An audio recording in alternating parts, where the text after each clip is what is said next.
Hello, everyone, and welcome back to Talk Wordy, my hub for all of the words that I write, read, or otherwise want to yap about. Today, I'm sharing what media I've got on my radar for the rest of the year. Things that either are already bringing me joy or that I'm aiming to get to before the year is up. However, this is excluding my bulkier list of books. I do want to do either a 10 before the end or a 6 before 2026 video episode. But until then, let's get into it. So, first up, we've got Love Thy Nader. Okay, you guys, I wanted to hate this show. I swear. But I just can't. Okay, because listen, the Dancing with the Stars stan in me wanted to stay away and live in blissful ignorance. Okay, she watched season 33 and she saw the way that Brooks and Gleb operated and she hated it. She was pretty sure it was for show. But now that I have watched Love Thy Nader, I can't ignore what I've seen, okay? I think a lot of people assume that Brooks was the instigator or gets around, but no, please go do some digging and evaluate both sides of the story, because at the end of the day, I really do believe that Brooks is just a girl who got love bombed fresh off of a divorce, and she deserved better, okay? I'm not saying she's completely innocent. I'm not saying that Gleb is entirely a monster. You know, it's not black and white. And I really encourage you to go watch both source materials, if you will. I am in the middle of watching this show, actually. I have one episode left, and I don't have sisters. So this show is really wild to me, but so gripping. And because I know you're thinking, oh, sister reality TV show, I'll just go watch the Kardashians. I can't speak on anything because I haven't watched the Kardashians. But considering how much I love Thy Nader, I might go watch the Kardashians just to see, because this show is scratching an itch. I personally am a Mary Holland stan, okay? I think I relate so much to her path of working her way up the corporate ladder just to see people make her yearly salary off of X number of brand deals, but also like I have ideas of businesses or brands that I want to start and cultivate, and I just really love getting to see the origin story of Mary and Pip. I am not a finance girly, but she is, and she's killing it. Also, I love the Christian family representation and seeing how, in a typical judgmental sense, Christian people would say that these girls have like gone off the deep end, okay? And their behavior choices are so outrageous. But getting to watch the parents still love their girls actively and sort of be like a grounding source of comfort for them, even though their lives are so wild, it's just really refreshing. I love that. It provides like a healthy balance to the chaos for me. So yeah, go watch Love Thy Nader. Also on the reality TV show spectrum, let's get into The Secret Lives of Mormon Wives, okay? I have seen the 2 other seasons, but with season 3 premiering soon, I am absolutely elated, okay? On some level, though, I do think it's important to recognize that this show is scripted and that producers put bugs in the ears of their cast. Some key players aren't afraid to take on a villain role for the sake of producing good TV and getting a longer, more dominant presence on the show, more screen time, which brings me to Whitney and Jen on Dancing with the Stars. I think that they're definitely playing into the rivalry that like Mom Talk brings up. I think in some part Dancing with the Stars is like their way to do cross promotion and pot stir.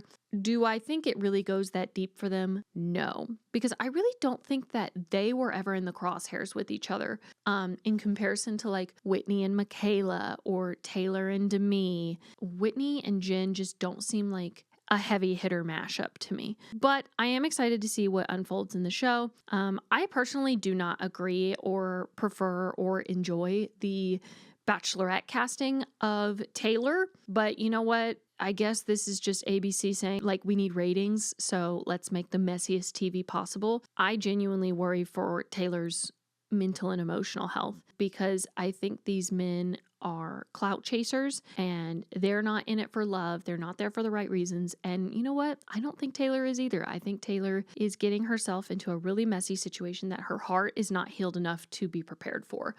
But that's just my hot take. So I'm excited to see what goes down in The Secret Lives of Mormon Wives season 3.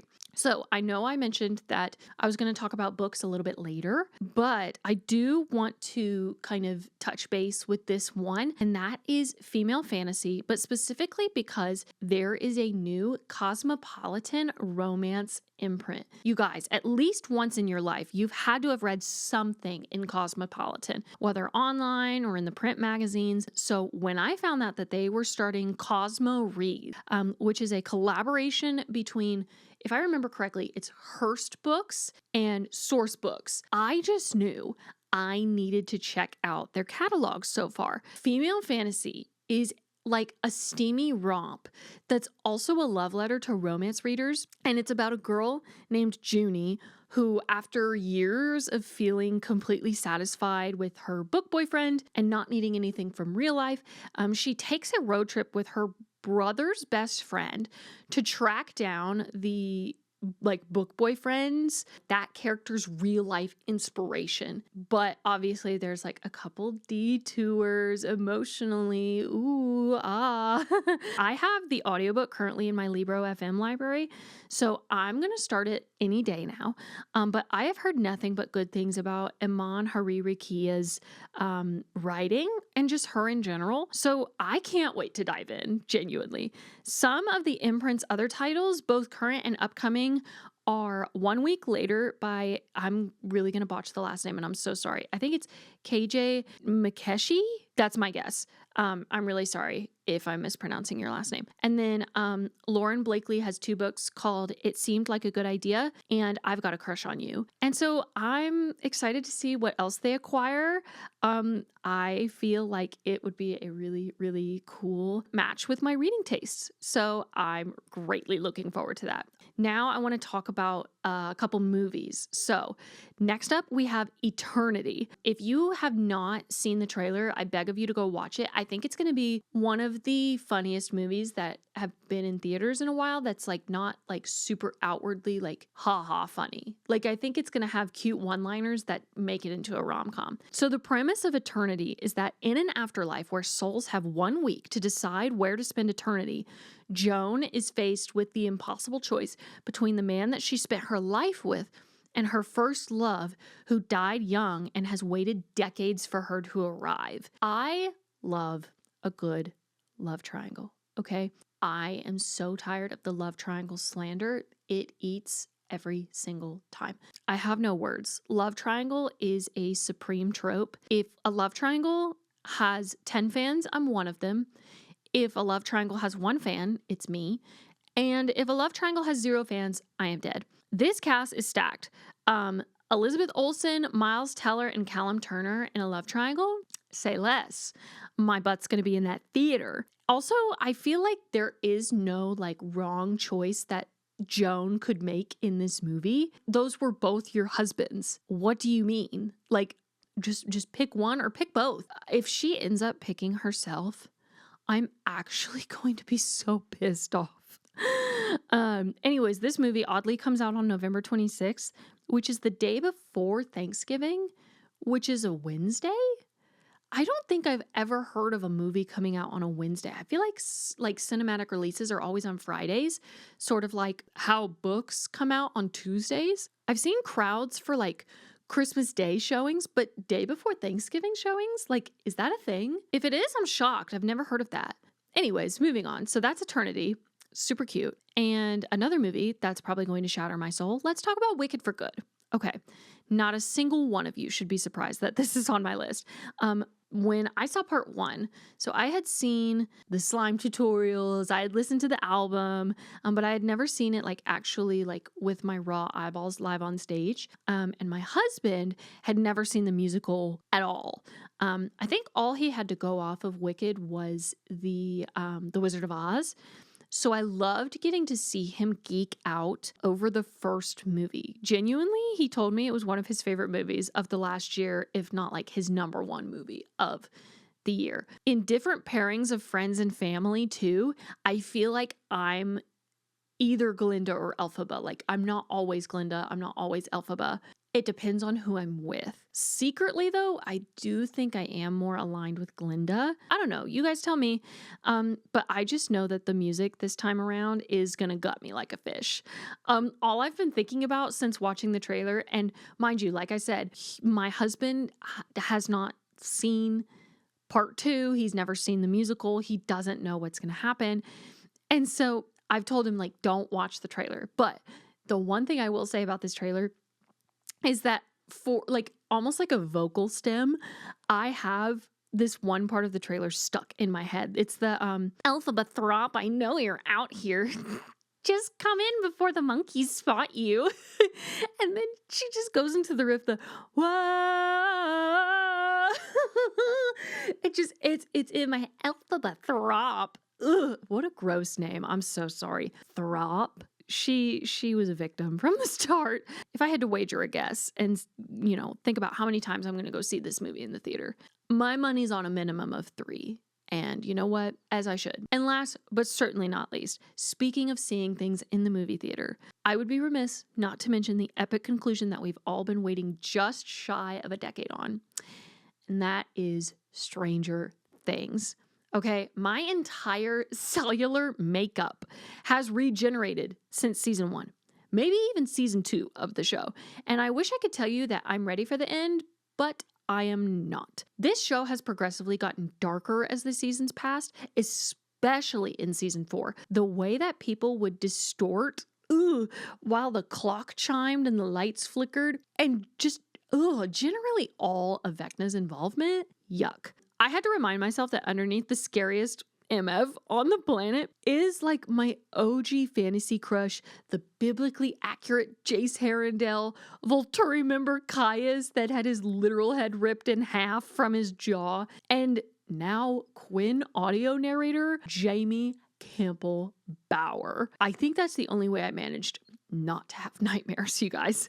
I just watched the season 5 trailer, and the first thing I noticed was that there were barely any shots of Max. So I'm devastated. She's got to be dead. She's got to be dead. There's literally a shot of Lucas carrying her in an elevator, and I'm convinced that, like, that's her body. Like, she's not there anymore. Like, I'm convinced that she is dead. And speaking of death, let's talk about death predictions. Spoilers, just in case I say anything. Everybody's saying that Steve is going to go. And you know what? I don't want to see it, but I could see it. In contrast, if they kill Hopper again, I'm going to lose my marbles. I'm going to make it everybody's problem. I could also see Elle being a sacrifice. Does that mean I'll like it? No. Just that I could see it going down, and I can't lie. That would be really, really cinematic. I think a lot of media and a lot of stories like play with the trope, but they actually don't follow through on it. I'm ready for them to follow through on it. I think it would be lethal, no pun intended, but they should do it at some point. Please, for the love of God, do not kill Dustin, Murray, or Nancy. Those are the ones that I would absolutely be inconsolable over. I feel like, and that's not to say that I don't love Steve. If Steve goes, I feel like it's going to hit for me the way that it was when Eddie died, because he's that kind of older caretaker figure, older teenager, but still. Dustin, I can't imagine, of all of the kids, I can't imagine Dustin biting the dust. Murray, he's so funny. I can't. Please don't kill the comedic relief. It happens in every book, TV show, movie. I can't take it. And then Nancy, I would be livid. I would be so freaking angry. Those are the ones that I would be inconsolable over. Now, unrelated to death, I love that they're breaking this up into 3 parts. I've noticed like a lot of Netflix originals are doing this, like Bridgerton. Bridgerton, I think, is the first example that's done this, but I really like that they're breaking this up into 3 parts, because all you terrible people on TikTok are posting spoilers for clout, and I can't freaking stand it. It is my biggest ick, and it actually makes me have an anger issues flare up. Stop it. Get some help. I don't want to experience the big climactic scene of this series I've spent, just shy of a decade watching. I don't want to see that through my phone. I don't want to see it through my phone, recorded on your phone, filming your janky ass TV screen or a theater where you're like sneaking your phone in. Stop it. I don't want it. Like, I'm not going to like your video. In fact, I'm going to block you. I'm going to report you. That being said, am I going to try and see the finale in the theater? No. I do not trust some of y'all to let me hear the dialogue or not shout out spoilers that you searched up on Google. I will be at home with my devices and my phone on Do Not Disturb and with my subtitles on. That is the important part here, okay? I can't stand mumbling, and I feel like the last time I watched the show, there was a line that was so crucial to like my comprehension and my digestion of the show itself. And because it was mumbled and I didn't have my subtitles on, I didn't know what the line was. And then people were like saying it back to me or like putting it on socials, and it gutted me. And I was like, why did I have to find out this from social media? So subtitles on, my TV, my lights turned off, no interruptions. I'm not going to the theater. Maybe on a rewatch, but I just cannot risk it. So I'm going to watch it at home.